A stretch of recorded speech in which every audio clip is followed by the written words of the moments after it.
मेरे मित्रों, मैं हरिश्चंद्र शास्त्री अपने चैनल परमात्मा की आवाज़ में आपका हृदय से स्वागत करता हूँ। मित्रों, जो कहानी मैं आपको सुनाने जा रहा हूँ वह कहानी आपका जीवन बदल सकती है। आप उस कहानी को गौर से सुनिए। एक राजा के दरबार में एक कलाकार जादूगर ने अपनी जादू दिखाने का फैसला किया। जादूगर ने सोचा इधर उधर की जादू दिखाने के बजाय राजा पर ही जादू कर दिया जाए। देखते ही देखते राजा का मुकुट गायब हो गया।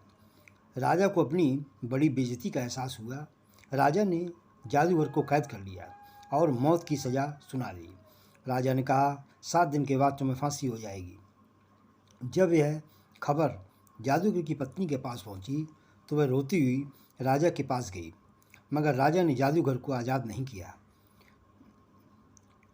मगर जादूगर बहुत खुश था।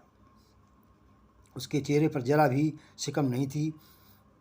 उधर जादूगर की पत्नी उससे मिलने आई। जादूगर ने कहा, अभी मृत्युदंड को पूरे 6 दिन बाकी हैं।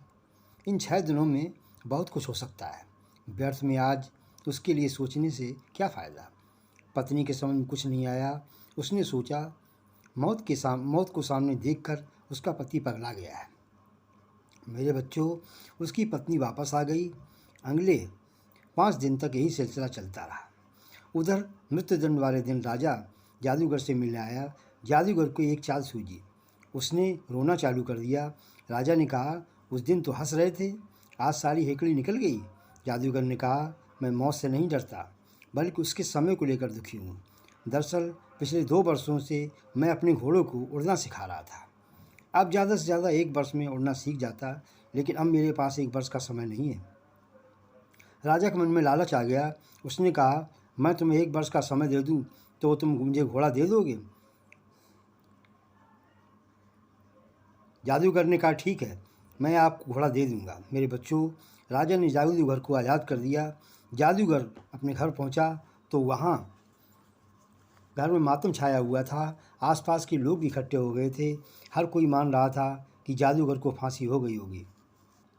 जादूगर की पत्नी को सब सांत्वना दे रहे थे। उधर जादूगर को देखकर सब आश्चर्य में पड़ गए। उसने कहा, राजा ने हमें माफ़ कर दिया। सभी लोग प्रसन्न थे और अपने अपने घर को चले गए।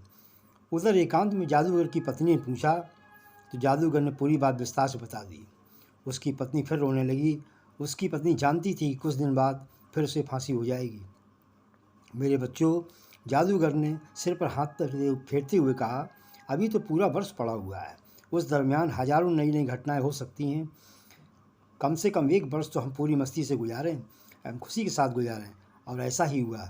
6 माह बाद राजा को बड़ी बीमारी हो गई और उसका घोड़ा भी चल बसा। मेरे मित्रों, मेरे बच्चों, यही है भविष्य का खेल।